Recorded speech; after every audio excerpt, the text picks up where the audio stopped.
welcome back to Cityline. With me, I have the Trinity. I have the trio of Metro Parks, and they're here to talk about Tacoma Teen Late Night. Please join me in welcoming Antonio Mclemore. You are the Center Supervisor for People's East Side for Metro Parks Tacoma. Welcome, Antonio. It's an honor to be here. Thank you so much for all the work that you do in our community. It's an honor to be on this platform.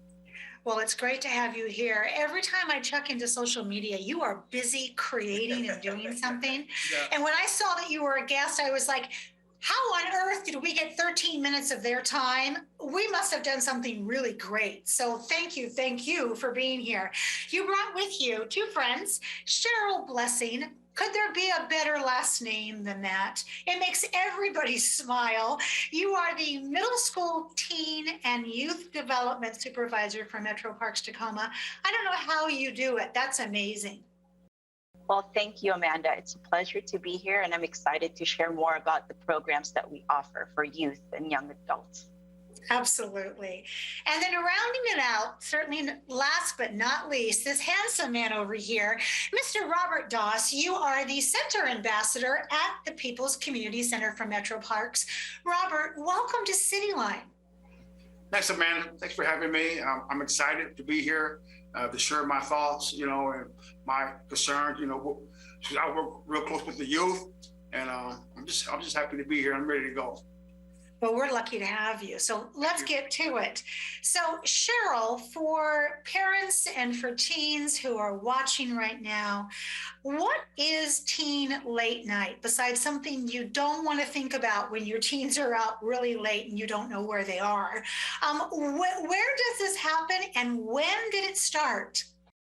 Sure. I'm excited to share a little bit more about the Teen Late Night program. It is a free Friday drop-in program that takes place at least once a month at each of one of our 4 community centers in the district. They occur on the first Fridays at the Shots Boys and Girls Club, which is right next to Star Center. On the second Fridays, they occur at Eastside Community Center, and every third Fridays, it occurs at Center at North Point, which is in Northeast Tacoma. All of these 3 facilities serve middle school youth, and the programs are from 7 p.m. to 10 p.m. And then last but not least, People's Community Center's Teen Late Night is geared for high school students, and it is from 8 o'clock p.m. to 11 p.m. There are a wide variety of activities that we offer, and it is all in a relaxed structure. Things like open swim, basketball, arts, minute-to-minute games, and there's also food available for the young people, which is very important. And it started years ago. As I did some of the research, I guess the Teen Late Night program that we began offering in the district started with a partnership with the Seattle Parks and Recreation. So we were transporting teens from our community in Tacoma up to Seattle, and they recently celebrated their 30-year anniversary in 2019. Shortly after that, we began offering that same Teen Late Night atmosphere here in Tacoma because we wanted to give young people an alternative positive programming on a Friday evening. Boy, props to T-Town. It's like, Seattle, we have our own thing going on. Thanks for letting us kind of be there for a bit, but now it's time for us to have our space. So, Anthony, we know it takes a village to raise a child, even more so now that we're coming out of this pandemic. And that's even more true, especially for teenagers. We have yet to see the trauma that the first pandemic being COVID, the second pandemic being Black Lives Matter, how it's going to affect our youth. Tell us why Metro Parks decided to hold open nights for teens. Yeah, well, there's 2 things that I'll share. I think the first thing is when you look at the data as it relates to youth and violence and crimes and kind of misbehavior, misguided behavior, is your 2 biggest windows that happen specifically on a Friday night or right after school, your 3 to 6 window, and then you see the spike go down, but then you see it spike up again around 7:30, 8 o'clock. to that 11 o'clock. So I think when you just look at the data, one of the things I think Metro Parks wanted to do a good job of is responding to the needs of community. Now I'll share you a practical story on how how the implications impact our community. There is a local principal that I am friends with. I've been serving, their school for a long time, and walk into the principal's office and they're, almost bawling their eyes out. And she told me this story. She said, we had over 30 students this month join gangs. She says, it breaks my heart. She says they're recruiting kids with pizza, slices of pizza. And so I think one of the things that we had to be intentional about is, remove all the barriers, all the programming like analysis and analytics, and just say what we have to offer is better than any pizza that gang members are offering kids. And I think there's an incredible opportunity about gathering young people together. So. Wow, boy, that hits home when you think about, I'll give you a piece of pizza if you hand me your life long term, which that's kind of what it comes down to. Robert, so what actually happens at a teen late night? What can we do there, or what can a teen look forward to besides pizza? Well, we offer different opportunities for the kids, different resources for the kids. Like you said, we have basketball, we have arts and crafts, we got swimming, but also I like to bring people in, to speak to the kids, to give them different avenues or opportunities, to be successful. We just try to make sure everything works together. All the kids come in and they understand, what they can do, what they can't do. And, I tell them, as long as you respect the staff, we respect you. And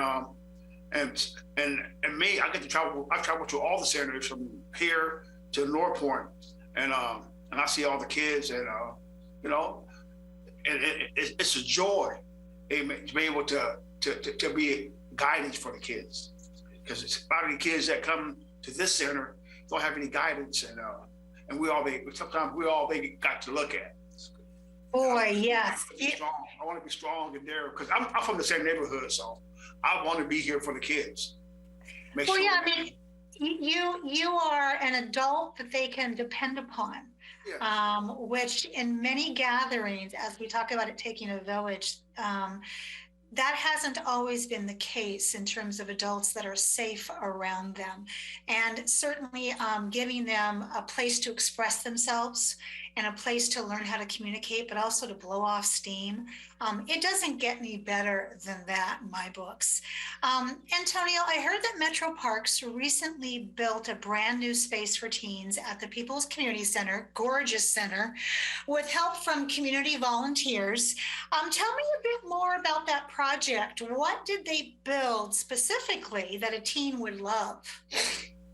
Yes, well, that was a really incredible opportunity to serve. And I think, when you start doing or creating the type of work where you're serving community and serving youth, it was really cool to see community organizations to really come alongside us to support us.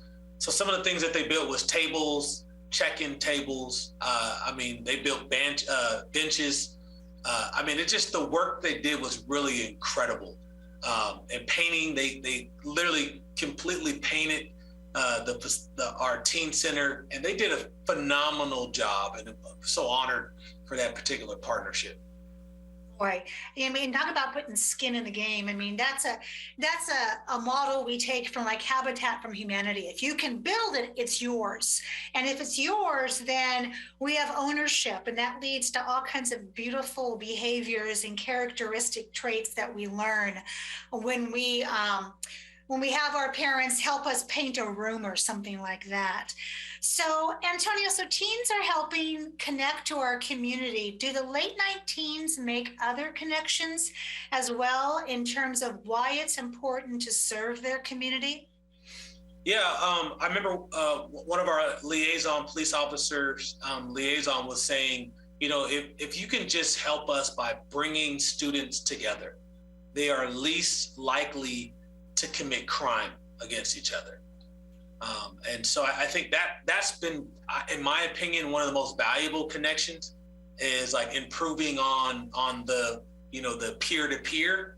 But I think even bigger than that, and obviously what's so powerful about having Robert here is because Robert, I always say like authority and respect, like this kind of authority and respect can't be earned overnight. And I think these kids also get someone that represent them, that reflect their struggles. He's from this community. He knows a lot of their grandmas. So when they come in here and wilding out, he's like, yo, I'm gonna go talk to your grandma, I'll go talk to your mom. And they're truly in an environment where there are caring adults that love them and care about their future. Yes. Absolutely. So, Robert, what are some of the biggest challenges that teens are facing right now? Coming from this community that I can speak, it's the kids don't have any guidance. I mean, you're dealing with a lot of single parents, and sometimes they don't have time, for the kids or to be there for them.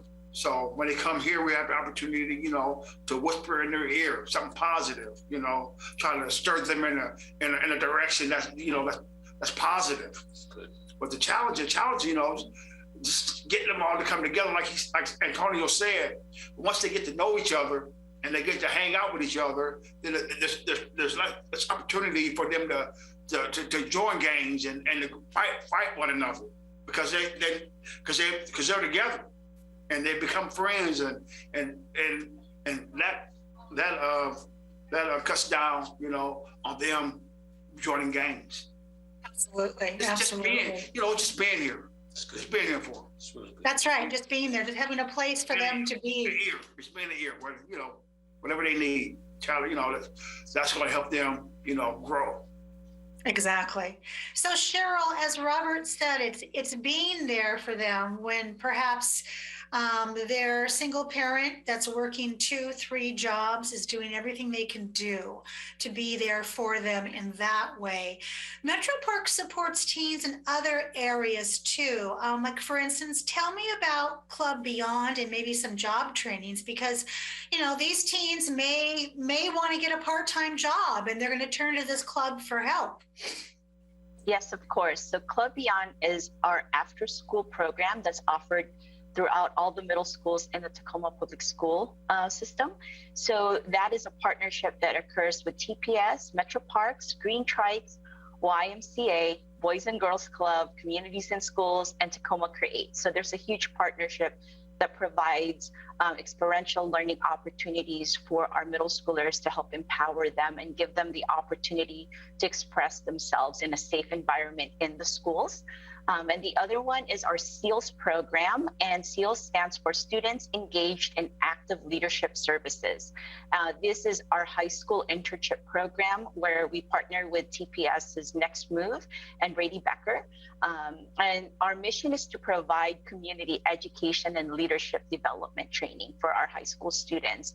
And it is done not only through that experiential learning, but we also have paid internships for them. So they're able to come and help with our activities, or they're helping with the chip-in program or other activities happening and occurring throughout the whole entire Metro Parks district. And then in the summer, we gear it for our middle school youth, where we have a counselors in training program.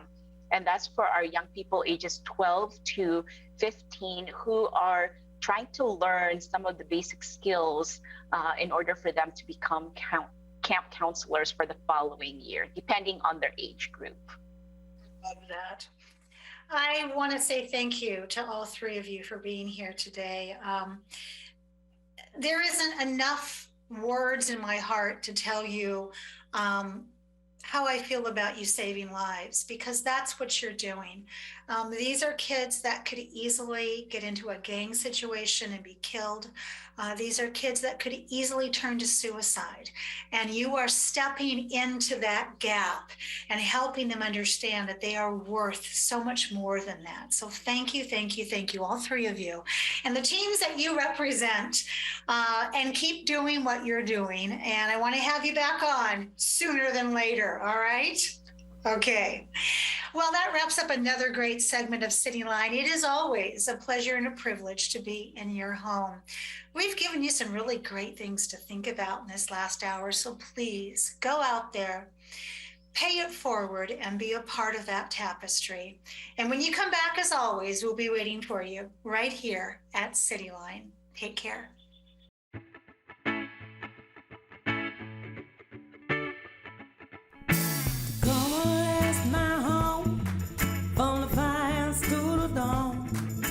Tacoma, that's my home, yeah, Tacoma, that's my home. Tacoma, that's my home, place I call my own. Tacoma, that's my home, yeah, Tacoma, that's my home. Oh, you're from Seattle, oh, you're from LA, oh, you're from Chicago, but Tacoma's where you'll stay. Oh, you're from Seattle, oh, you're from LA, oh, you're from Chicago, but Tacoma's where you'll stay, yeah.